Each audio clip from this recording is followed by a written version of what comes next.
নমস্কার, আমি অদিতি। শুরু করছি উত্তরের সংবাদ। বিস্তারিত সংবাদে যাব, কিন্তু তার আগে দেখে নেব আজকের বিশেষ সংবাদ। আজ প্রকাশিত হলো মাধ্যমিকের ফলাফল। জেলার মুখ উজ্জ্বল করে 688 নম্বর পেয়ে রাজ্যে দশম এবং জেলায় প্রথম স্থান অধিকার জলপাইগুড়ি জেলা স্কুলের ছাত্র অর্চিষ্মান মজুমদারের।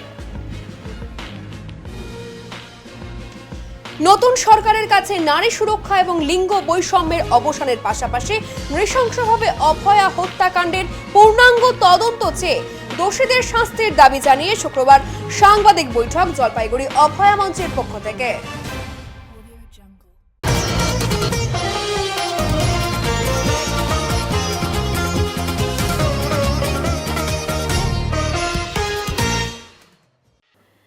মাধ্যমিকের ফল প্রকাশিত হতেই খুশির হাওয়া জলপাইগুড়ি জেলা জুড়ে।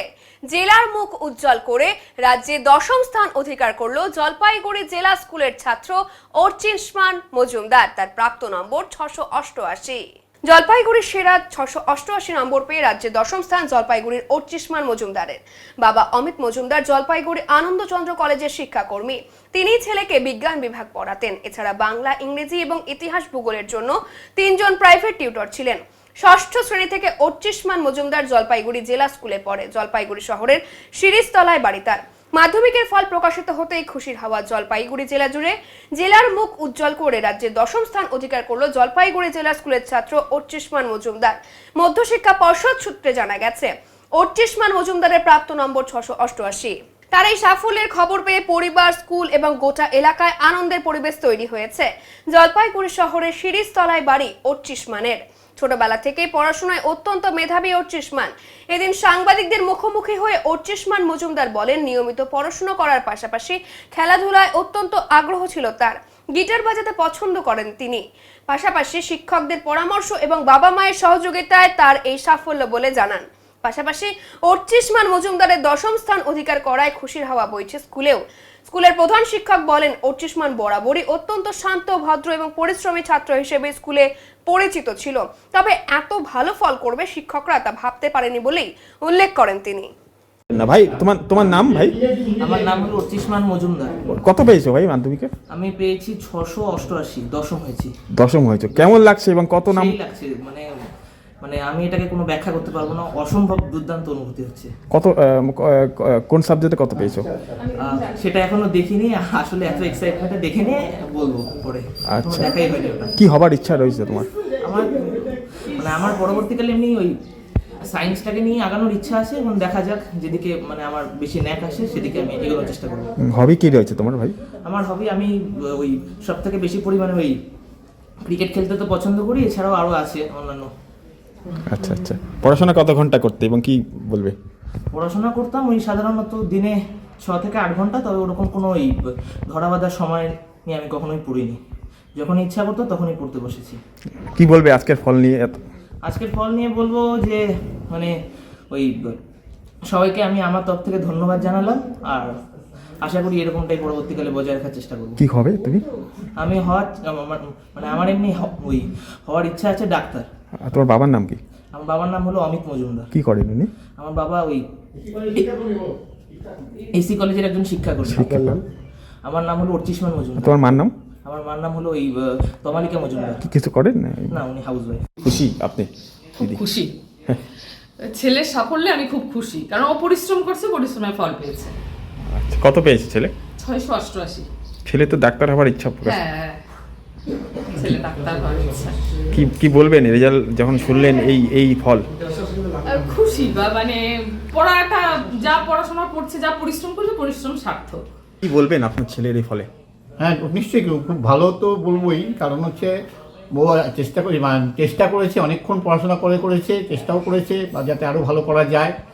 এই জন্য এখন কি বলবো, এটা নিয়ে নিজেই এখন কথা বলার ভাষা খুঁজে হারিয়ে ফেলেছি। তবে আমি বলবো যে আগামী দিনে আরও ভালো করুক। ছেলে তো ডাক্তার হওয়ার ইচ্ছা, ওর তো টার্গেট নিচ্ছে, তাই এখন কীভাবে কত দূর এগোতে পারবে আগামী দিনে সবই ওর চেষ্টার উপরে নির্ভর করবে। ওর উজ্জ্বল ভবিষ্যৎ কামনা করি। বলেন, কত বছর থেকে আপনি পড়ান, কি কিরকম? 5 থেকে 8 অবধি বাংলা, ইতিহাস, ভূগোল, সংস্কৃত পড়াতাম, আর 9 থেকে বাংলা পড়াই। ও ছোটো থেকে খুব ভালো, মানে ওকে নিয়ে আমার কোনো চিন্তা ছিল না পড়াশোনা নিয়ে, যেটা পড়া দিতাম ঠিক ও পড়াশোনা ঠিকঠাক করতো। তো এত সুন্দর রেজাল্ট করেছে, কি বলবেন? কতটা আশা রেখেছিলেন? আশা রেখেছিলাম আমি যে 10-এর মধ্যে আসবেই, কিন্তু বাংলা তো খুব ভালো পারতো, বাংলা তো মোটামুটি ভালোই আশা করেছিলাম 90-র উপরে যাবে, সেখানে 96 পেয়েছে। সামান্য টোটো চালিয়েই বাবা মেয়েকে পড়াশুনো করাচ্ছেন। আর্থিক অনটনের মধ্যেও মেয়ের সায়েন্স নিয়ে পড়ার ইচ্ছা, পাশে থাকার আশ্বাস বিদ্যালয় কর্তৃপক্ষের।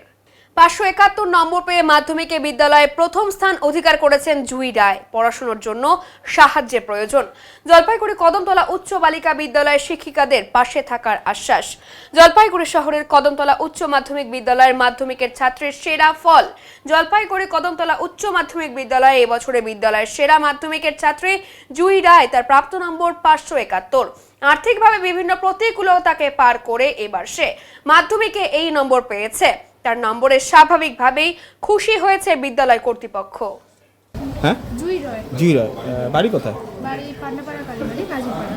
নাজিপাড়া। তোমার বাবার নাম কি? আমার বাবার নাম তপন রায়। কি করে উনি? টোটো চালান। টোটো চালায়। এই যে কত পেয়েছো এটা? আমি 551। 551। এই যে কতটা আশা করেছিলে এই রেজাল্টে, বা কি বলবা? আমি আর একটু বেশি এক্সপেক্ট করেছিলাম। আমি 630-এর মতো এক্সপেক্ট করেছিলাম, একটু কম চলে এসেছে। তাহলে কি ভালো করে পড়ার জোর দিবে? হ্যাঁ কি সায়েন্স নিয়ে পড়া হচ্ছে? হ্যাঁ, সায়েন্স কোনো কি অসুবিধা তোমার রয়েছে পড়াশোনা থেকে? বাড়ির ফিনান্সিয়াল অসুবিধা আছে, যেহেতু বাবা টোটো চালান, সায়েন্সের অনেক খরচা হয়, সেই জন্য অসুবিধা আছে। বাট আমাদের স্কুল থেকে সাহায্য করা হবে বলেছেন ম্যামরা। এই ও তো সর্বোচ্চ নম্বর আপনাদের ভিতরে। একদম সর্বোচ্চ নাম্বার 571। আরেকটু ভালো হলে জুয়ের জন্য ভালো হতো, মানে ও আরেকটু ভালো স্টুডেন্ট, তো সায়েন্স গ্রুপটাতে একটু কমে গেছে। পড়াশোনা কেমন ও? ভালো স্টুডেন্ট, মানে সায়েন্সে কমে গেছে, কিন্তু মানে স্টুডেন্ট অনুযায়ী কম নাম্বার পেয়েছে। সায়েন্স নিয়ে পড়া শুরু করে দিয়েছে অলরেডি, আর কি ওর তো ফিনান্সিয়াল অবস্থা শুনলেন খারাপ। আমরা স্কুল থেকে যেভাবে পারি আমরা সাহায্য করব। কি নাম দিদি আপনার? মিতালি চ্যাটার্জি। উত্তরবঙ্গ রাষ্ট্রীয় পরিবহন সংস্থার বাসের সাথে মুখোমুখি সংঘর্ষ একটি ট্রাকের। ঘটনায় গুরুতর জখম 30 থেকে 35 জন যাত্রী। জানা যায় এদিন রায়গঞ্জ থেকে শিলিগুড়ির দিকে আসছিল সরকারি বাস। সেই সময় একটি 6 চাকার ট্রাকের সাথে মুখোমুখি সংঘর্ষ ঘটে ঘোষপুকুর মোড়ে। তড়িঘড়ি দুর্ঘটনায় আহতদের ফাঁসি দেওয়া গ্রামীণ হাসপাতালে নিয়ে আসা হয়। বেশ কয়েকজনকে উত্তরবঙ্গ মেডিকেল কলেজ এবং হাসপাতালে পাঠানো হয়েছে। তবে এই দুর্ঘটনার জন্য বেশ কিছুক্ষণ যান চলাচল ব্যাহত হয়ে পড়ে জাতীয় সড়কে। ঘটনার খবর পেয়ে ঘটনাস্থলে পৌঁছায় ঘোষপুকুর ফাঁড়ি এবং ফাঁসি দেওয়া থানার পুলিশ। পুরো ঘটনার তদন্ত শুরু করেছে পুলিশ। আমি রায়গঞ্জ থেকে শিলিগুড়ি আসছি। আমার সেই সময় কোথায় ঘটনাটা ঘটলো, কিভাবে হলো কিছু বুঝলেন? ঘোষপুকুর মোড়ের যে ঘোষপুকুরের যেখানে স্টপেজটা আছে তার আগে জাস্ট 40-50 মিনিটের আগে সেখানেই ঘটনাটা ঘটেছে। ওই অপোজিট যে লরি ড্রাইভার ছিল তিনি ব্যাক করছিলেন, উনি সাইড করে যেতে নিয়ে এসেছে। কতজন জখম হয়েছে? বাসে তো অনেকজন ছিলেন। অনেকজনই তো ছিলেন, মানে আমাদেরও তো মানে পায়ে লেগেছে অনেকজন, তো আমি অতটা খেয়াল করিনি কতজন কি হয়েছে না।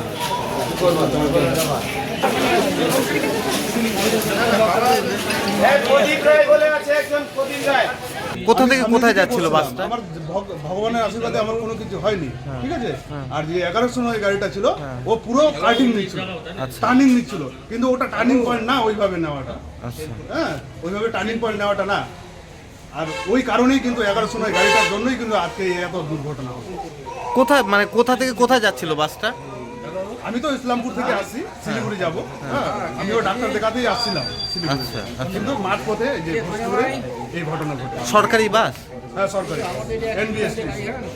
ট্রাফিকটা আছে তার মোটামুটি 50-60 মিটার পিছনে একটা ট্রাক টার্নিং নিচ্ছিল, মানে ওই রাস্তা থেকে এই রাস্তায় ঢোকার চেষ্টা করছিল।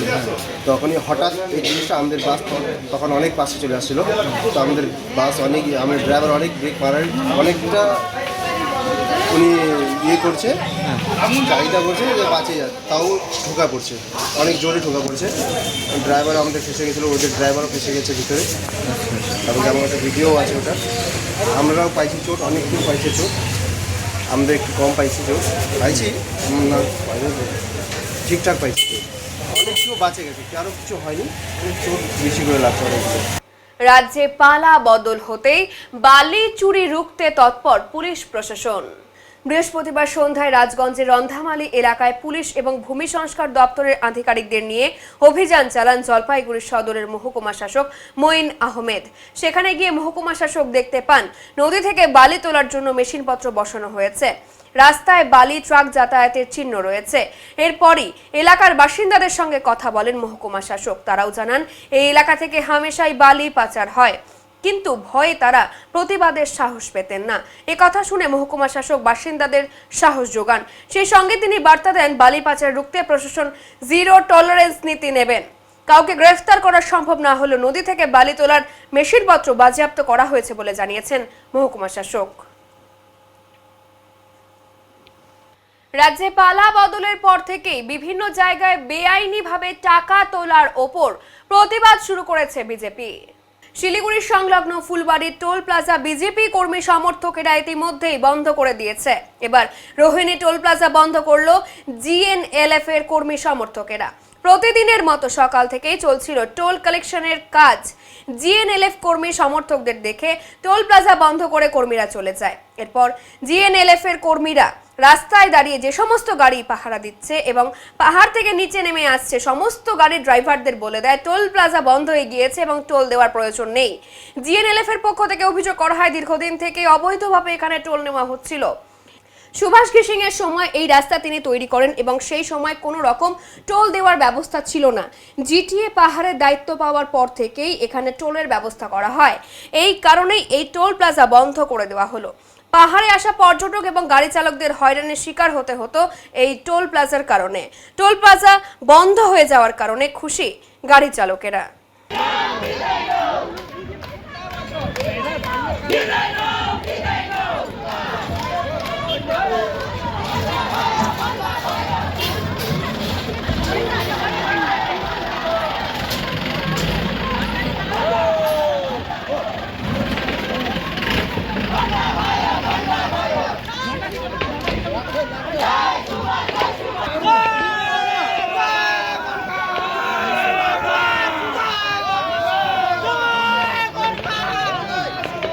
দাদা আপনার নাম? মনোজ মাহাতো। আচ্ছা, এখানে আপনাদের কত টাকা টোল দিতে হতো? আমাদেরকে 10 টাকা করে দিতে হতো। তো আজকে তো টোল বন্ধ করে দেওয়া হলো, কি বলবেন সেই বিষয়ে? না, তো ভালোই হয়েছে, তো বন্ধ হয়েছে। টোল যে নিত সেই রাস্তায় কি কোনো রকম কাজ হতো? রাস্তাতে কি কাজ তো কোনো কোনো কোনো ওই যে ভাঙাচুরা ওরকমের থাকতো রাস্তাগুলো। हाँ हमें तो खुशी नहीं हो बन भाई रामरो भाई जो पैसा भाई रहा है मेरे को आज देखिए टोल टैक्स फ्री।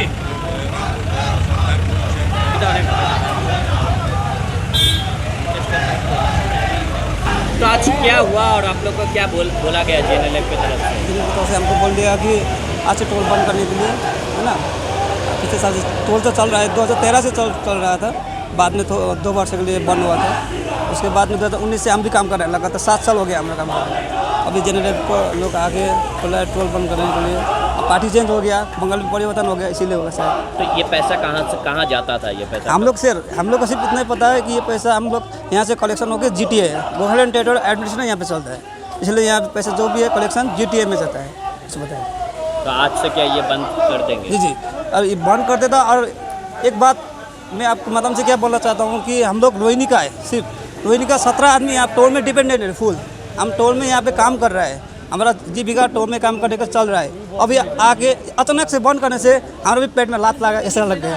हम 17 आदमी है जो यहाँ टोल का बड़ा से घर में चलता है, अब वो सब बंद हो गया सर। कोई एक बात दुख लग रहा है, अन्यथा और भ्रष्टाचार बात वो तो हमको उतना पता नहीं, हम तो सिर्फ कर्मचारी है इधर का। यही बात हम यहाँ आपके माध्यम से क्या बोलना चाहेंगे, जो भी सरकार आए हम लोग का थोड़ा अच्छा हो, है ना। हम लोग का रोज़ का परिवार का देखिए, 2013 में भी ऐसा हुआ था, 17 के बाद वो लोग का अच्छा हो गया। आपका नाम? मेरा नाम सुजय प्रधान, मैं टोल का इंचार्ज था अभी तक। দীর্ঘ 10 বছর পর সিআইটিইউ অফিস দখল মুক্ত করলো সিআইটিইউ কর্মীরা। জলপাইগুড়ি শহর সংলগ্ন রানীনগর ইন্ডাস্ট্রিয়াল জোন এলাকায় দীর্ঘদিন ধরেই সিআইটিইউ এর অফিস ছিল। এখান থেকেই শ্রমিক সংগঠনের কাজকর্ম পরিচালিত হতো। 2016 সালের বিধানসভা নির্বাচনের পর এই অফিসটি দখল করে নেয় তৃণমূল কংগ্রেস। অফিসটিকে সেভাবে ব্যবহার না করলেও এটিকে তালাবন্ধ করে রেখেছিল তৃণমূল। রানীনগর ইন্ডাস্ট্রিয়াল জোন এলাকায় শ্রমিকদের ওপর যথেষ্টভাবে অত্যাচার চালাতো তৃণমূলের শ্রমিক সংগঠন।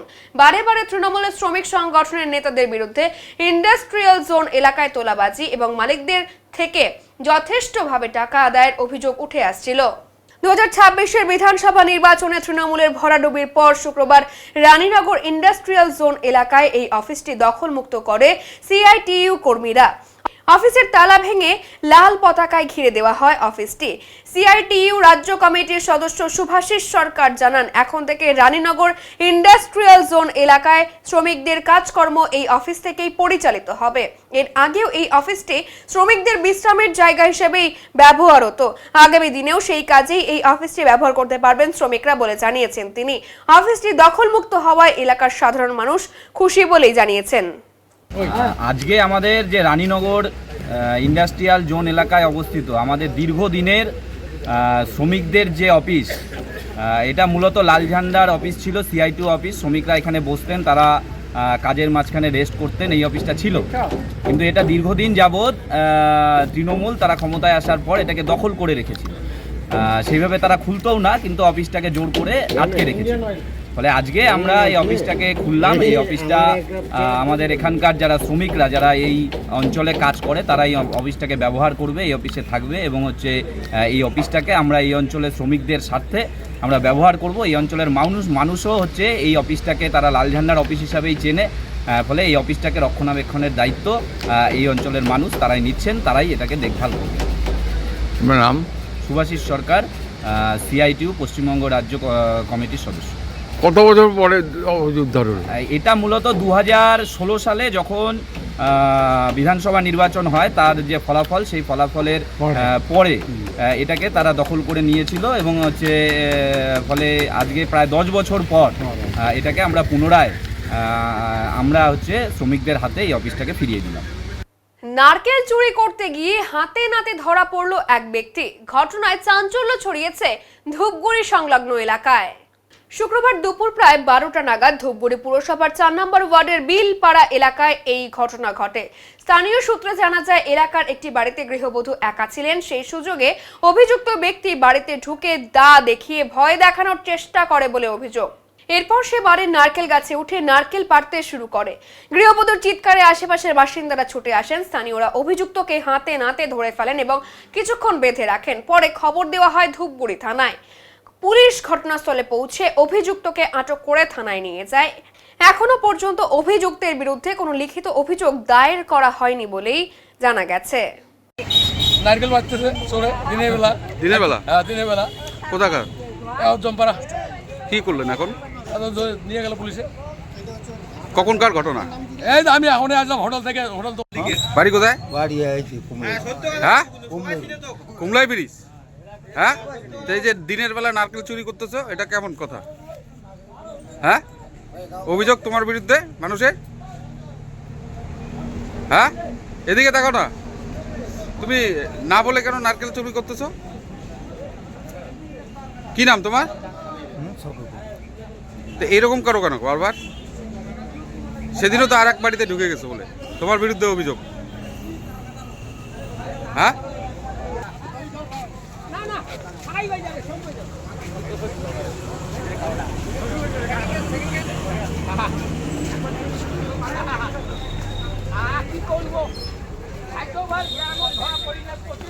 অন্য দলের কাউকে বিজেপিতে নেওয়া যাবে না, ওদলাবাড়িতে স্পষ্ট বার্তা বিজেপির। অন্য রাজনৈতিক দল থেকে কোনো নেতা বা কর্মীকে বিজেপিতে যোগদান করানো যাবে না। ওদলাবাড়ির মানাবাড়ি গোর্খা ভবনে অনুষ্ঠিত এক গুরুত্বপূর্ণ বৈঠকে এমনই স্পষ্ট বার্তা দিল বিজেপি নেতৃত্ব। সম্প্রতি ওদলাবাড়িতে তৃণমূল থেকে কিছু কর্মী বিজেপিতে যোগ দিচ্ছে বলে অভিযোগ ওঠে। সেই ঘটনাকে কেন্দ্র করে বিজেপি কর্মী সমর্থকদের মধ্যে ক্ষোভ ছড়ায় এবং দফায় দফায় বিক্ষোভও দেখা যায়।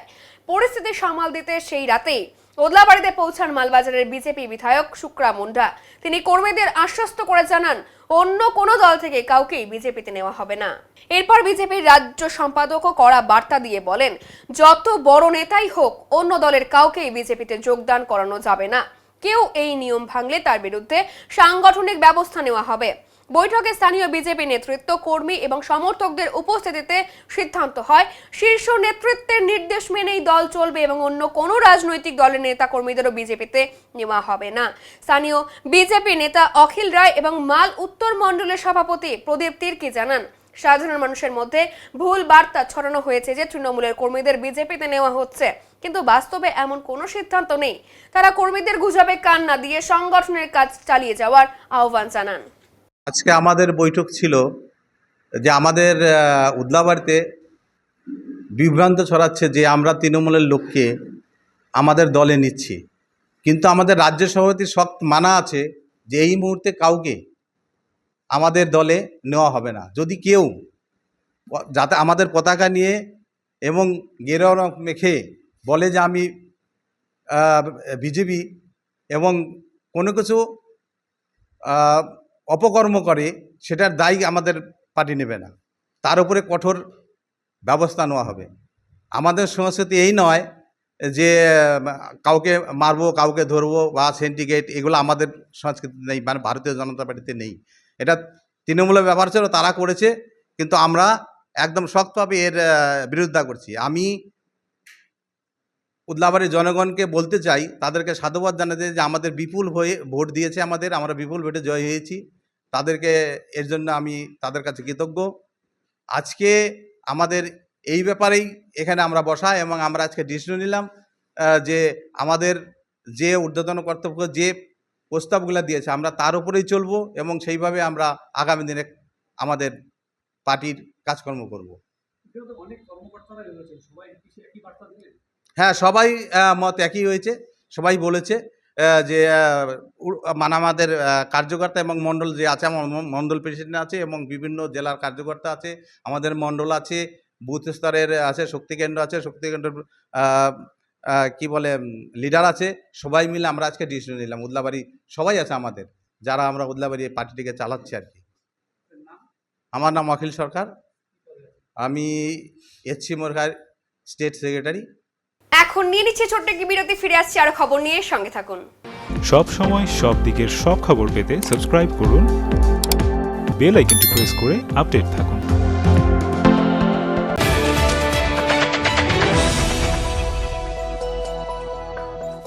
উত্তরবঙ্গের ম্যানেজমেন্ট শিক্ষার নতুন দিশা EIILM কলকাতা জলপাইগুড়ি ক্যাম্পাস। রায়গঞ্জ বিশ্ববিদ্যালয় অনুমোদিত EIILM কলকাতা জলপাইগুড়ি ক্যাম্পাস বর্তমানে উত্তরবঙ্গের অন্যতম জনপ্রিয় ও বিশ্বাসযোগ্য ম্যানেজমেন্ট কলেজ হিসেবে দ্রুত পরিচিতি লাভ করেছে। গত দীর্ঘ 8 বছর ধরে এই প্রতিষ্ঠান সফলভাবে ছাত্রছাত্রীদের বিভিন্ন ম্যানেজমেন্ট স্নাতক ও স্নাতকোত্তর ডিগ্রি এবং স্কিল ডেভেলপমেন্টের মাধ্যমে কর্পোরেট জগতে সুপ্রতিষ্ঠিত করে তুলতে নিরলসভাবে কাজ করে চলেছে। EIILM কলকাতা জলপাইগুড়ি ক্যাম্পাস একটি পূর্ণাঙ্গ ম্যানেজমেন্ট কলেজ, যেখানে আধুনিক পাঠ্যক্রম ও বাস্তবমুখী শিক্ষার সমন্বয়ে পরিচালিত হয় একাধিক চাহিদা সম্পন্ন কোর্স। এখানে পড়ানো হয় BBA, BCA, BBA in hospital management, BBA in IT and ITES, BBA in travel and tourism এবং MBA। অভিজ্ঞ দক্ষ অধ্যাপক অধ্যাপিকাদের তত্ত্বাবধানে ছাত্রছাত্রীরা শুধু পাঠ্যজ্ঞানই নয়, বরং বাস্তব জীবনের জন্য প্রয়োজনীয় দক্ষতা, নেতৃত্ব গুণ ও নৈতিক চরিত্র গঠনের সুযোগ পেয়ে থাকে। ছাত্রছাত্রীদের ভবিষ্যৎ ক্যারিয়ার গঠনে EIILM কলকাতা জলপাইগুড়ি ক্যাম্পাস সবসময় অগ্রাধিকার দেয় প্লেসমেন্ট ও ইন্ডাস্ট্রি এক্সপোজারকে। বর্তমানে প্রতিষ্ঠানের সঙ্গে যুক্ত রয়েছে 45টিরও বেশি স্বনামধন্য কোম্পানি ও সংস্থা।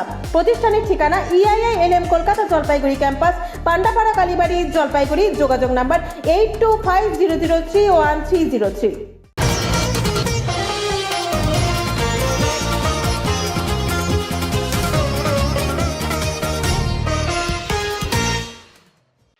রাজ্য সরকার বদল হতেই জলপাইগুড়ি অভয়া মঞ্চের অবস্থান নিয়ে ধোঁয়াশা সৃষ্টি হয়েছিল। যদিও অভয়া মঞ্চের পক্ষ থেকে শুক্রবার একটি সাংবাদিক বৈঠক করে 2024 সালে আরজিকর মেডিকেল কলেজ এবং হাসপাতালে নৃশংসভাবে ধর্ষিতা হয়ে অভয়ার হত্যার পূর্ণাঙ্গ তদন্ত চেয়ে দোষীদের দৃষ্টান্তমূলক শাস্তির দাবি জানানো হয়। বলা হয় শুধু অভয়া নয়, গোটা রাজ্য জুড়ে যত নারী নিগ্রহের ঘটনা ঘটেছে তার নিরপেক্ষ তদন্ত চাই। লিঙ্গ বৈষম্য অবসানের ক্ষেত্রে নতুন সরকার সংবিধান বর্ণিত উপায়ে পদক্ষেপ গ্রহণ করুক এই আশা রাখছি। আরজি করের ঘটনার সঙ্গে জড়িত বিভিন্ন পুলিশ আধিকারিকদের যাতে যথাযথ শাস্তি হয় এবং নতুন সরকারকে উদ্যোগ গ্রহণ করতে হবে বলে দাবি তোলা হয় সাংবাদিক বৈঠকের মধ্য দিয়ে। জেলাগত মহিলা কমিশন গঠনেরও দাবি তোলা হয়েছে এদিন। মঞ্চের তরফে প্রশান্ত নাথ চৌধুরী বলেন, আমাদের এই সংগঠন শুরু হয়েছিল 2024 সালের 9ই আগস্ট আরজি করের ঘটনার পর। আমরা এখনো অভয়ার বিচার পাইনি। নতুন সরকারের কাছে আবেদন, সঠিক তদন্ত হোক।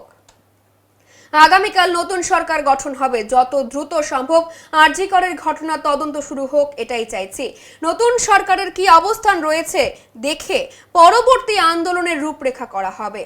মঞ্চের আহ্বায়ক দেবপ্রিয়া সেন বলেন, শুধু আরজি কর নয়, আমরা রাজ্যের প্রত্যেক নারীদের নিরাপত্তা সুনিশ্চিত করবার জন্য আন্দোলন করছি।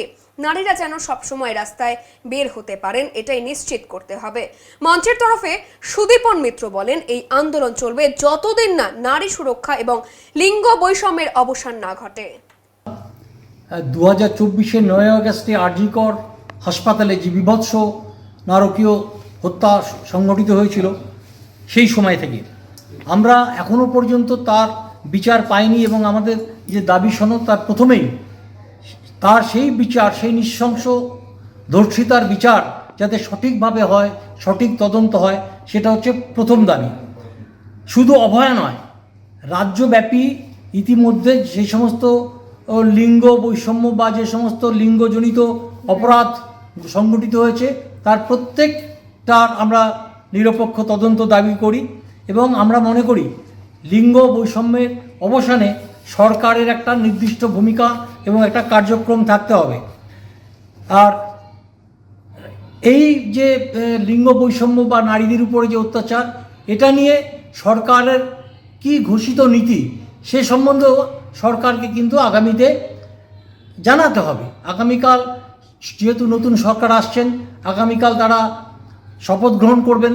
আমরা বলছি না আগামীকালই এই ব্যাপারে ঘোষণা হোক, কিন্তু যত তাড়াতাড়ি সরকারের দৃষ্টিভঙ্গি আমরা জানতে পারি তত তাড়াতাড়ি আমাদের আন্দোলনের অভিমুখ আমরা সেদিকে নিয়ে যেতে পারবো।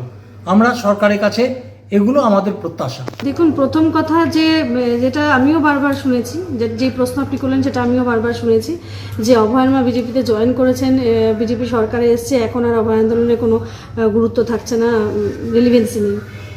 সেখানে দাঁড়িয়ে প্রথম কথা যে অভয়ের মা এখন সরকারে আসবেন, তিনি তার মতো করে তার সন্তানের ন্যায় বিচার চাইছেন। আর আমাদের যে আন্দোলন সেটা আমাদের রাষ্ট্রের বিরুদ্ধে ছিল, সেটা আমাদের যেমন ছিল তেমনই চলবে। উনি ওনার মতো করে ন্যায় চাইছেন, আমরা আমাদের মতো করে ন্যায় চাইছি। বিচার তো আলটিমেটলি আদালতে হবে, আদালতে হবে, সেটা যাতে সঠিকভাবে হয়। সিবিআই তদন্ততে কি আসলো, সেগুলো খামবন্ধতে কি গেল রিপোর্ট, আমরাও জানতে চাই। আর শুধু আমাদের তো একটা ঘটনাকে কেন্দ্র করে হয়তো আমাদের এই আন্দোলন, যেটা প্রশান্তদা বললেন, শুরু হয়েছিল বটে, কিন্তু শুধু অভয়ার জন্য, ওই একটি নির্দিষ্ট মেয়ের জন্য তো আমাদের এই মঞ্চ নয়। আমরা প্রত্যেকটি মেয়ের সুরক্ষা দাবি করি, প্রত্যাশা করি প্রত্যেকটি মেয়ে যাতে সুস্থভাবে রাস্তা দিয়ে চলাফেরা করতে পারেন। তাদের জন্য কোনো নির্দিষ্ট সময়সীমা থাকবে না যে এই সময় বেরোবে, এই সময় বেরোবে না। নতুন সরকারের কাছে আমাদের এটাই প্রত্যাশা থাকবে। তারপর লিঙ্গ বৈষম্য, যে আমরা তো বারবারই বলে এসেছি যে লিঙ্গ বৈষম্যের বিরুদ্ধেও আমাদের এই আন্দোলন, তো সেটা তো যতদিন না আমরা সেটা করতে পারছি, আমাদের তো অভয় মঞ্চ বন্ধ হয়ে যাওয়া, উঠে যাওয়া, আন্দোলন শেষ হয়ে যাওয়ার তো কোনো প্রশ্ন থাকছে না। কমলদা শুরু করে দিয়েছেন। মূল বিষয়টা হচ্ছে যে নতুন সরকার গঠিত হতে যাচ্ছে আগামীকালই। তো এই অবস্থায় মানুষ জানতে চাইছেন যে অভয় মঞ্চ এবং অভয় আন্দোলনের আগামী পথ চলা কর্মসূচি ইত্যাদি সম্বন্ধে। তো এই উত্তরটাকে আমরা দুটো ভাগে ভাগ করে নিচ্ছি। প্রথমত, আমরা জানাতে চাই যে অভয় আন্দোলন স্বল্পমেয়াদী কোনো আন্দোলন না। এর শুরু যদিও আরজি করের ঘটনাকে কেন্দ্র করে পশ্চিমবঙ্গে এই আন্দোলন গতিপ্রাপ্ত হয়েছিল, কিন্তু এই আন্দোলন নারী সুরক্ষা নিয়ে আন্দোলন এবং এর শুরু খুঁজতে গেলে ইতিহাসের পাতায় অনেকটা দূর যেতে হবে এবং এর শেষটাও ভবিষ্যতের কোনো খাতায় লেখা আছে, যে খাতা আমাদের কাছে নেই। আমরা শুধু এটুকু বলতে পারি, এই আন্দোলন চলবে যতদিন পর্যন্ত নারী সুরক্ষা, লিঙ্গ বৈষম্যের অবসান না ঘটে এবং যতদিন পর্যন্ত সামাজিক ন্যায় প্রতিষ্ঠা না হয় আমাদের সমাজে, এবং ততদিন পর্যন্ত আমরা আপোষহীনভাবে এই সংগ্রামে আন্দোলনে ব্রতী থাকব। দ্বিতীয়ত, নূতন সরকার মানেই কিছু নূতন প্রত্যাশা। স্বাভাবিকভাবে অভয় মঞ্চেরও নূতন সরকারের কাছে কিছু প্রত্যাশা আছে। প্রশান্তদা সেই নূতন সরকারের কাছে আমাদের প্রত্যাশা বা দাবি যাই বলুন সেইগুলো পড়ে শোনাচ্ছেন। বিধানসভা নির্বাচনের ফল ঘোষণা হওয়ার পর পাহাড়পুর গ্রাম পঞ্চায়েতে সাময়িক অচলাবস্থার সৃষ্টি হলেও দ্রুত পরিস্থিতি স্বাভাবিক করার উদ্যোগ নেওয়া হয়েছে। ফল প্রকাশের পর স্থানীয় কিছু বিজেপি সমর্থক পঞ্চায়েত অফিসে দলীয় পতাকা উত্তোলন করেন বলে সূত্রের খবর। এর জেরে পঞ্চায়েতের প্রধান, উপপ্রধান সহ কর্মীরা অফিসে আসা বন্ধ করে দেন বলে অভিযোগ ওঠে। ফলে কিছু সময়ের জন্য নাগরিক পরিষেবায় বিঘ্ন ঘটে। তবে পরিস্থিতি সামাল দিতে এগিয়ে আসেন স্থানীয় বিজেপি নেতৃত্ব। বিজেপির গ্রাম পঞ্চায়েত সদস্য চিত্র রায়ের উদ্যোগে গতকাল পঞ্চায়েত অফিসের সামনে থেকে দলীয় পতাকা সরিয়ে নেওয়া হয়। তিনি জানান, কিছু কর্মী অতিরিক্ত উৎসাহের বশে এমন কাজ করেছিলেন, তবে দলের পক্ষ থেকে স্পষ্ট নির্দেশ রয়েছে এভাবে কোনোভাবেই সরকারি কাজকর্মে বাধা সৃষ্টি করা যাবে না। তিনি প্রধান, উপপ্রধান সহ সকল কর্মীদের দ্রুত স্বাভাবিকভাবে কাজে ফেরার আহ্বান জানান। এরপর থেকে পঞ্চায়েত অফিসে পুনরায় কাজকর্ম শুরু হয়েছে বলে জানা যায়। স্থানীয় বাসিন্দা অনন্ত দেবনাথ বলেন, নির্বাচনের পর কিছু সময়ের জন্য অফিস কার্যত বন্ধ ছিল, তবে এখন পরিস্থিতি স্বাভাবিক হয়েছে এবং পরিষেবাও চালু রয়েছে। অন্যদিকে পাহাড়পুর গ্রাম পঞ্চায়েতের উপপ্রধান বেনু রঞ্জন সরকার জানান, নির্বাচনের জয়ের পর স্বাভাবিকভাবেই বিজেপির কর্মীদের মধ্যে উচ্ছ্বাস ছিল, তবে পঞ্চায়েত অফিস পুরোপুরি বন্ধ হয়ে যায়নি। এলাকায় কোনো অপ্রীতিকর ঘটনাও ঘটেনি বলে তিনি দাবি করেন। তিনি আরও জানান, সকলের স্বার্থের কথা মাথায় রেখে নাগরিক পরিষেবা চালু রাখা হয়েছে এবং বর্তমানে কাজ স্বাভাবিক গতিতেই চলছে। অনন্ত দেবনাথ। কোথায় বাড়ি? এই অঞ্চলের উত্তর পাশে। আচ্ছা, বলছি অঞ্চল কি বন্ধ ছিল? হ্যাঁ, ভোটের দিন রেজাল্ট দেয়, তারপরে বন্ধ হয়ে গেছে। কদিন বন্ধ ছিল? সোম, মঙ্গল, বুধ, কালকে বৃহস্পতিবার হলো তো, এই 3 দিন বন্ধ ছিল। আচ্ছা, কালকে খুলছে? কালকে খুলছি। এখন কি সব ঠিকঠাক আছে? বর্তমান তো ঠিকঠাক চলতেছে। কি কেন বন্ধ হলো তা জানি না সঠিক কিনা, যে বন্ধ করলো পাবলিক। আচ্ছা, পাবলিক বন্ধ করছে? হ্যাঁ, পাবলিক বন্ধ করছে, জনসাধারণ। আচ্ছা, ওখানে কি ঝান্ডা লাগা ছিল গেটের? হ্যাঁ, ঝান্ডা লাগাই দিছে।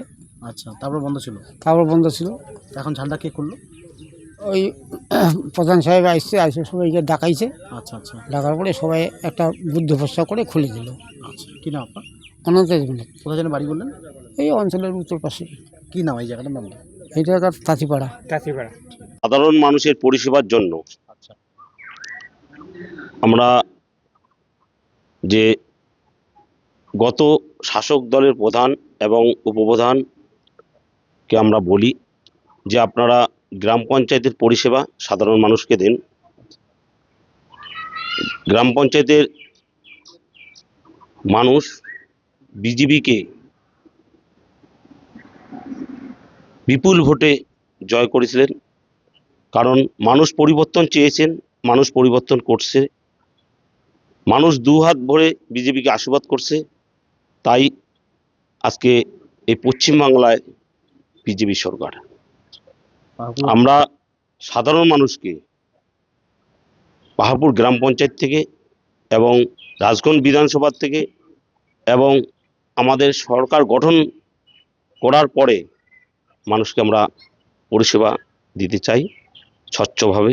যেহেতু বিজেপি একটা স্বচ্ছ দল, স্বচ্ছভাবে আমরা ভাবমূর্তি ফিরে নিয়ে আসবো। পাহাড়পুর অঞ্চলে অ্যাকচুয়ালি ব্যবস্থা কি ছিল, মানে বন্ধ ছিল কি অঞ্চল? না, পাহাড়পুর অঞ্চলে আমাদের জিতার পর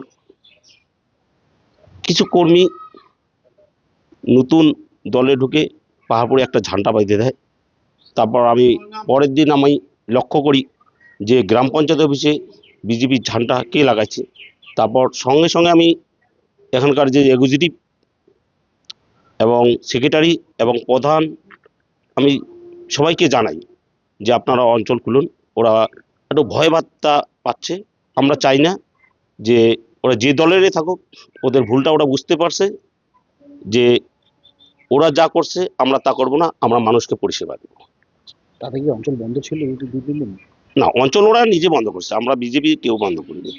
আমরা বিজেপি আমাদের রাজ্য নেতৃত্ব বলেছিল কোনো সাধারণ মানুষের যদি ক্ষতি না হয় আমরা সেইভাবে যারা নেতৃত্ব আছি আমরা সেভাবে পালন করি। আজকে তাহলে অঞ্চলে এসে কি করলেন কি না, আজকে আমি আসলাম যে অঞ্চলে মানুষজন কীরকম আসতেছে, যে উপপ্রধানের সাথে আমি বসছিলাম যে আপনারা কিছু ভয় পাবেন না, আপনারা আসেন, সাধারণ মানুষকে পরিষেবা দেন। কারণ ওই চেয়ারটা প্রধান উপপ্রধানের চেয়ার, আমি বিরোধী হয়ে ওই চেয়ারটা বসতে পারি না।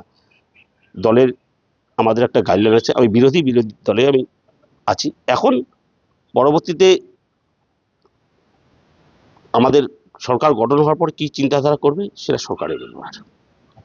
এখন তাহলে পরিস্থিতি স্বাভাবিক? হ্যাঁ, এখন পরিস্থিতি স্বাভাবিক আছে এবং আমি নিজেও পাহাড়পুর গ্রাম পঞ্চায়েত সোশ্যাল মিডিয়ায় বার্তা দিয়েছিলাম যে সাধারণ মানুষ আপনারা আপনার নিজ নিজ কর্মে সামিল হন, কোনো অসুবিধা হলে আমাকে জানাবেন, আমি সেই ব্যবস্থা গ্রহণ করব।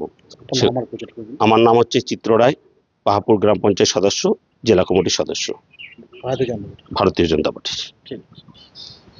দেখুন, একটা সরকার পরিবর্তনের ফলে বিজয়ী দলের কর্মী সমর্থকদের একটা উল্লাস থাকে। তো সেই উল্লাসে অনেকে মনে করেন যে এখানে কিছু হয়তো অপ্রীতিকর বা কিছু বেনিয়মের কাজ কিছু হয়েছে, সেই জন্য তাদের একটা স্বাভাবিক এটা থাকে। কিন্তু বন্ধ ছিল এটা ঠিক বলা যাবে না। হ্যাঁ, তারা এসছিল এবং যথারীতি অফিস খুলেও দিয়েছেন। হ্যাঁ, এটা আমাদের তরফ থেকে একজন উপপ্রধান হিসাবে এবং গ্রাম পঞ্চায়েত একজন সচেতন নাগরিক হিসেবে আমি বলবো যে বন্ধ করেছে এটা বলা যাবে না। শুধু তাই নয়, সারা পাহাড়পুরের যে চিত্রটা আমি দেখছি, যে পাহাড়পুরের একজন নাগরিক হিসাবে, একটু সচেতন মানুষ হিসাবে, সারা পাহাড়পুরে এমন কোনো অঘটন ঘটে নাই বা এই জন্য বিজয়ী দলের তরফ থেকে কোনো রকম যে বিশৃঙ্খলা সেটা ঘটে নাই। সেজন্য আমি বিশেষ করে বিজয়ী দলকে ধন্যবাদ জানাবো এবং এই দলের নেতৃত্ব যেমন চিত্র রায় আছে তারপরে শুনেছি উনিও যেভাবে জিনিসটাকে কন্ট্রোল করছে, এটা সত্যি প্রশংসার যোগ্য। এবং আজকে চিত্তবাবু আসলেন, চিত্তবাবু বললেন যে না, নাগরিক পরিষেবা বন্ধ করা যাবে না, অফিস বন্ধ থাকলে তো নাগরিক পরিষেবা বিঘ্নিত হবে।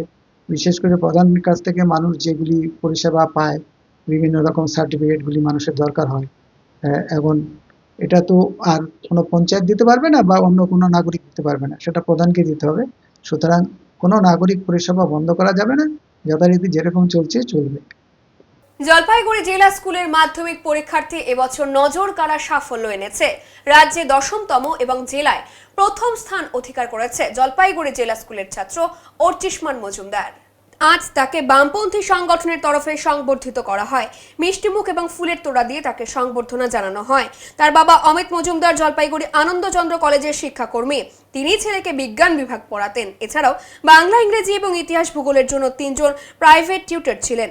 6ষ্ঠ শ্রেণী থেকে অর্চিষ্মান মজুমদার জলপাইগুড়ি জেলা স্কুলে পড়ে। জলপাইগুড়ি শহরের শিরিষতলায় বাড়ি তার। তার সাফল্যে গর্বিত জলপাইগুড়িবাসী। আজকে যারা পাস করে গেল, ভালো রেজাল্ট করলো, তারা ভবিষ্যতে আরও ভালো রেজাল্ট করুক, বিদ্যালয়ের শ্রীবৃদ্ধি করুক এবং ভবিষ্যতে ওরা নিজেদের প্রতিষ্ঠিত করুক, এই আশা রাখি। স্যার, অনেকদিন পর স্যার একটা রেজাল্ট ভালো হলো, কি বলবেন? জলপাইগুড়ি জেলা স্কুলের রেজাল্ট প্রতি বছরই ভালো হয়। এই কারণেই বলছি, 1-2 নম্বরের জন্য হয়তো আমাদের র্যাঙ্ক হয় না, কিন্তু পর্যালোচনা করলে দেখা যাবে রেজাল্ট খারাপ নয়। তবে রেজাল্টটা যেহেতু আমরা 1 থেকে 10-এর মধ্যে, 1 থেকে 10ম স্থানের মধ্যেও আমাদের জলপাইগুড়ি জেলা স্কুল থেকে পেয়েছি, এটা সত্যিকারই ভালো লাগছে এবং এটা খুব আনন্দের খবর। এবার এটা এক কথা সবাই আমরা খুব খুশি। স্যার, জেলার রেজাল্ট দীর্ঘ বছর ধরে দেখা যাচ্ছে খুব খারাপ ছিল, কি বলবেন? ভালো করার জন্য চেষ্টা করতে হবে, আগামী যাতে ভালো হয় সেই দিকটা খতিয়ে দেখতে হবে। স্যার, বলছি যে 10ম স্থান অধিকার করেছে, সে পড়াশোনায় কেমন বা আপনারা কি আশা করেছিলেন? 10ম স্থান অধিকার করেছে অর্চিষ্মান মজুমদার, খুব ভালো ছেলে এবং আমরা আশা করেছিলাম শুধু একজন নয়, হয়তো আরও 2-3 জনই পাবে, আমাদের বিদ্যালয় হয়তো 1 থেকে 10-এর ভিতরে থাকবে। তো যাই হোক, একজন পেয়েছে, তাতে আমরা খুশি। আশা করি ভবিষ্যতেও এটা ধরে রাখবে এবং ভবিষ্যতে আরও ভালো রেজাল্ট করবে এই আশা রাখি। যদি বন্ধু যাওয়ার চাও, ঘাড়ের গামছা খান থুইয়া যাও।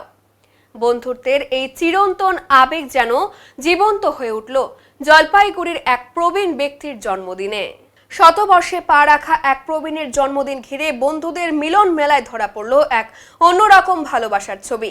জলপাইগুড়ি জেলার পবিত্র পাড়ার বাসিন্দা সুনীল কান্ত মজুমদার 100 বছরে পদার্পণ করলেন। ছোটবেলার অনেকটা সময় কেটেছে বাংলাদেশের রংপুরে, পরে মাধ্যমিক পাশ করে কাঁটাতারের এপারে চলে আসা। এরপর কলকাতা বিশ্ববিদ্যালয়ে পড়াশুনো শেষ করে পোস্ট অফিসের চাকরিতে যোগদান। সেই কর্মজীবনেই গড়ে ওঠে বহু বন্ধু বান্ধবীদের সঙ্গে গভীর সম্পর্ক, যা আজও অটুট। শতবর্ষের জন্মদিনে সেই পুরনো বন্ধুরাই হাজির হন সুনীল বাবুর বাড়িতে। হাতে উপহার, মিষ্টি মুখ, কেক কাটা আর খালি গলায় গান, সব মিলিয়ে এক আবেগঘন এবং মনোমুগ্ধকর পরিবেশ তৈরি হয় মজুমদার বাড়িতে। বন্ধুর জন্মদিনে বন্ধুদের এমন উপস্থিতি এবং ভালোবাসা যেন প্রমাণ করল সত্যিকারের বন্ধুত্ব সময়ের সঙ্গে আরও গভীর হয়।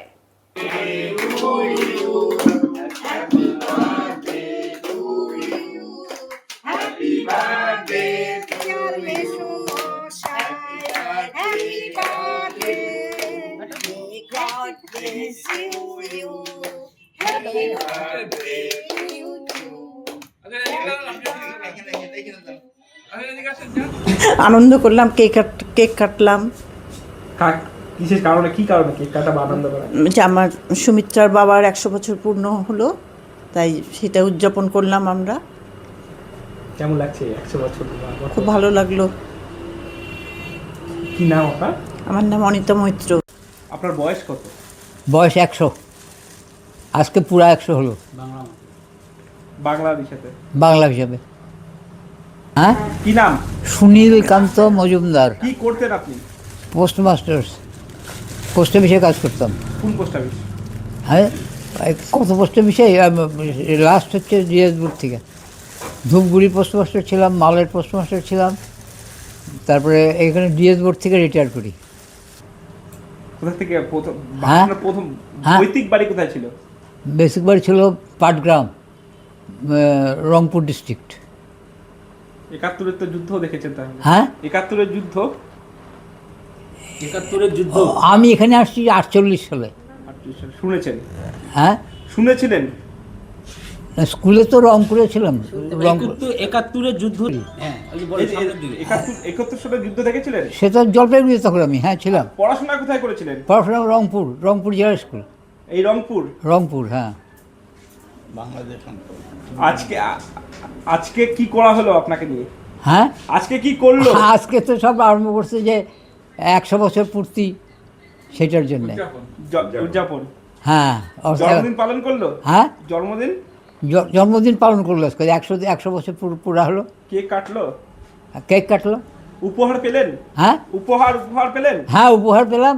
আর আমাদের হচ্ছে পায়েস খাওয়া, নতুন কাপড় পরা, এটাই হচ্ছে আমাদের নিয়ম। কেকও তো কাটলেন দেখলাম। হ্যাঁ, কেক যা আজকালকার নিয়ম তো করতেই হবে। কারা কেক কাটালো? এটা এই সব এরা সব আমার বন্ধু বান্ধব, আত্মীয় স্বজন, এরা সব আমার সহকর্মী যারা আছে, এর সমস্ত। কেমন লাগছে এই উদযাপন? খুব ভালো লাগতেছে। কেমন ভালো? তাও খুব আনন্দ লাগতেছে যে আমার সব এরা সমস্ত যে আমার পিছনে আছে, খুব আনন্দ লাগতেছে। পড়াশোনা কোথা থেকে কিভাবে শুরু? পড়াশোনা করেছি বললাম যে রংপুর। ছোটবেলার জীবন কিভাবে কেটেছিল? হ্যাঁ, ছোটবেলার জীবন কিভাবে কেটেছিল? 100 বছর তো। ছোটবেলায় তো পাটগ্রামে ছিলাম, ওইখানে স্কুলে পড়া। মাইনর স্কুল পর্যন্ত তখন তো ছিল, মাইনর স্কুল ক্লাস 6 পর্যন্ত ছিল পাটগ্রামে। তারপরে তো রংপুরে চলে গেলাম, ডিস্ট্রিক্ট রংপুর জেলা স্কুলে। আর এখানে তো আসছি 48 সালে। তারপরে এখানে এসে কোথায় পড়াশোনা? এখানে পড়াশোনা করি নাই। কত আপনার বয়স ছিল তখন? কত যখন এখানে? আমি যখন এখানে আসি তখন 21-22 এরকম হবে।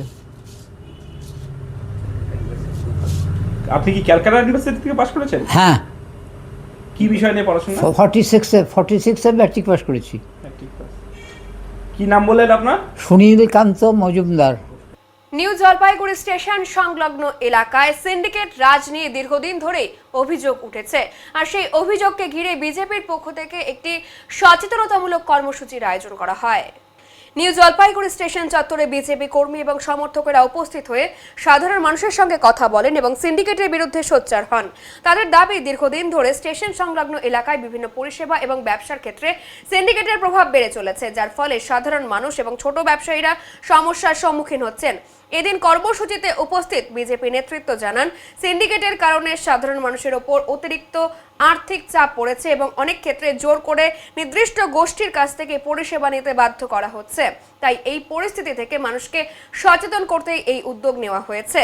বিজেপি নেতাদের বক্তব্য, তারা চান সাধারণ মানুষ যেন নিজেদের অধিকার সম্পর্কে সচেতন হন এবং কোনো ধরনের জোর জবরদস্তির বিরুদ্ধে প্রতিবাদ করেন। পাশাপাশি প্রশাসনের কাছেও বিষয়টি গুরুত্ব দিয়ে দেখার দাবি জানান তারা। এদিন স্টেশন চত্বরে পথ চলতে মানুষের মধ্যেও এই বিষয়ে আলোচনা হয় এবং অনেকেই তাদের সমস্যার কথাও তুলে ধরেন। বিজেপির পক্ষ থেকে জানানো হয়েছে, আগামী দিনেও এই ধরনের সচেতনতা কর্মসূচি চালিয়ে যাওয়া হবে এবং মানুষের স্বার্থ রক্ষার জন্য তারা আন্দোলন চালিয়ে যাবেন। এদিকে এই ঘটনাকে ঘিরেই রাজনৈতিক মহলেও শুরু হয়েছে জোর চর্চা। তবে গোটা বিষয়টি নিয়ে প্রশাসনের পক্ষ থেকে এখনো পর্যন্ত কোনো প্রতিক্রিয়া পাওয়া যায়নি। বিজেপি আমাদের একদম স্বচ্ছ পার্টি, আমাদের তোলাবাজি কাটমানি আমাদের দলে নেই। আর তৃণমূলের কথা বলে লাভ নেই। তৃণমূল হলো দলটাই চোর দল, তারা আগার থেকে গোড়া অবধি চোর। আর বিজেপি সরকার আসছে, এই জন্য আমরা সব ইউনিটে বলছি কোনো তোলাবাজি চলবে না, আমরা তোলাবাজি করতে দেব না। সরকার ক্ষমতা আসছে, আমাদের শপথ গ্রহণটা হোক, তারপরে আমরা যে যে ইউনিট আছে সব সুন্দরভাবে সাজায় গুছিয়ে শান্তিসুষ্ঠুভাবে আমরা ইউনিয়নগুলো চালাবো। যে ইউনিট এখন আছে সেই ইউনিট ভেঙে আপনারা নতুন করে আবার সাজাবেন? হ্যাঁ, সাজাবো নিশ্চয়ই। যারা তৃণমূলের দাদাগিরি করে খাচ্ছে তাদেরকে তো আমরা দেবো না, তাদেরকে তো আমরা থাকতে দেবো না। আমরা ফ্রেশ সুচ্ছল সেক্রেটারিকে শেয়ার বানাবো। দীর্ঘদিন ধরে এসকে সিন্ডিকেট, যেটা খবরের শিরোনাম বারংবার এসেছে, এখন খবর নিয়ে দেখুন কি এসকে সিন্ডিকেট এখন তোলাবাজি হচ্ছে নাকি। 4 তারিখ থেকে বন্ধ হয়ে গেছে। এই বিষয়টা আপনারা বন্ধ করবেন? হ্যাঁ, যেটা লেবারই কাজ করবে। এসে গাড়ি মনে করেন গাড়ি আসলো, লাগেজ উঠিয়ে দিল, একটা ন্যূনতম একটা যে হাজিরা 100 টাকাতে সেটা নেবে, একটা পারিশ্রমিক তো লাগবে। লেবাররা তো এমনি খাটবে না, সেটা নেবে, কিন্তু ওই যে তোলাবাজি হবে না। তোলাবাজি সম্পূর্ণ বন্ধ। তোলাবাজি সম্পূর্ণ। এখন নিয়ে নিচ্ছে ছোট্ট একটি বিরতি, ফিরে আসছি আরো খবর নিয়ে, সঙ্গে থাকুন।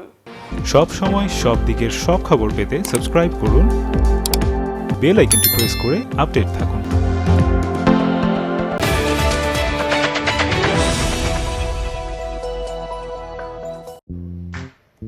জলপাইগুড়ির কেন্দ্রস্থলে অবস্থিত খেলাঘর মন্টেসরি ও প্রাইমারি স্কুল 2026-2027 শিক্ষাবর্ষে ভর্তি প্রক্রিয়া শুরু হয়ে গেছে। দোলনাঘর থেকে 5ম শ্রেণী পর্যন্ত এই বিদ্যালয়ে শিশুদের অতি যত্ন সহকারে পঠন পাঠন করানো হয়। জলপাইগুড়ির অন্যতম প্রাক প্রাথমিক বিদ্যালয়, যেখানে শিশুদের সার্বিক শারীরিক ও মানসিক বিকাশের উপর বিশেষ গুরুত্ব দেওয়া হয়। পড়াশোনার পাশাপাশি রয়েছে তাইকোন্ডো, নাচ, গান, আঁকা, আবৃত্তি এবং শরীরচর্চা। এছাড়াও রয়েছে আধুনিক সুবিধাসমূহ, যেমন কম্পিউটার ক্লাস, স্মার্ট ক্লাস, ক্রেশের সুবিধা এবং পিক অ্যান্ড ড্রপ ফেসিলিটি। আপনার আদরের সন্তানের প্রাথমিক শিক্ষার জন্য সেরা পরিবেশ নিশ্চিত করতে আজই যোগাযোগ করুন খেলাঘর মন্টেসরি স্কুল, উকিলপাড়া ডমিনোস পিৎজার পাশে, জলপাইগুড়ি। জলপাইগুড়িতে উন্নত চিকিৎসার নির্ভরযোগ্য ঠিকানা যত্ন স্পেশালিটি হাউস। এখানে একই ছাদের তলায় অভিজ্ঞ একাধিক চিকিৎসকের পরিষেবা সহজেই পাওয়া যায়। সাধারণ চিকিৎসা থেকে শুরু করে ওষুধ সরবরাহ এবং ডায়াগনস্টিক সেন্টারের আধুনিক সুবিধে সবই রয়েছে একসঙ্গে। রোগীদের দ্রুত ও সঠিক চিকিৎসা দেওয়াই তাদের মূল লক্ষ্য। ঠিকানা উকিলপাড়া প্রসূতি নার্সিংহোমের বিপরীতে। যত্ন মানে চিকিৎসার সেরা ঠিকানা।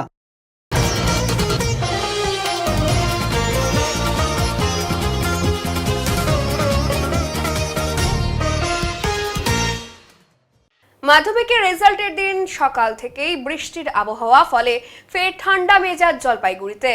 গতকালের দাবদাহের পর আজ ফের বৃষ্টি শুরু হওয়ায় সকাল থেকেই ঠান্ডা আবহাওয়া তৈরি হয়েছে জলপাইগুড়ি জুড়ে।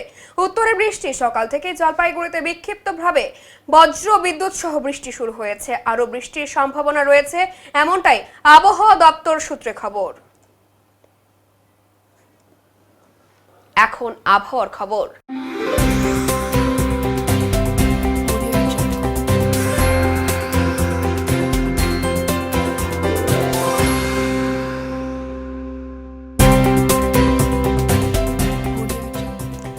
কেন্দ্রীয় আবহাওয়া দপ্তরের জলপাইগুড়ি কেন্দ্র থেকে পাওয়া তথ্য অনুযায়ী শুক্রবার দিনের সর্বোচ্চ তাপমাত্রা ছিল 30.8 ডিগ্রি সেলসিয়াস এবং সর্বনিম্ন তাপমাত্রা ছিল 20.2 ডিগ্রি সেলসিয়াস। গত 24 ঘন্টায় বৃষ্টিপাতের পরিমাণ ছিল 14.6 মিলিমিটার। শেষ করবার আগে আজকের বিশেষ সংবাদ আরো একবার। আজ প্রকাশিত হলো মাধ্যমিকের ফলাফল। জেলার মুখ উজ্জ্বল করে 688 নম্বর পেয়ে রাজ্যে দশম এবং জেলায় প্রথম স্থান অধিকার জলপাইগুড়ি জেলা স্কুলের ছাত্র অর্চিষ্মান মজুমদারের। নতুন সরকারের কাছে নারী সুরক্ষা এবং লিঙ্গ বৈষম্যের অবসানের পাশাপাশি নৃশংসভাবে অভয়া হত্যাকাণ্ডের পূর্ণাঙ্গ তদন্ত চেয়ে দোষীদের শাস্তির দাবি জানিয়ে শুক্রবার সাংবাদিক বৈঠক জলপাইগুড়ি অভয়া মঞ্চের পক্ষ থেকে।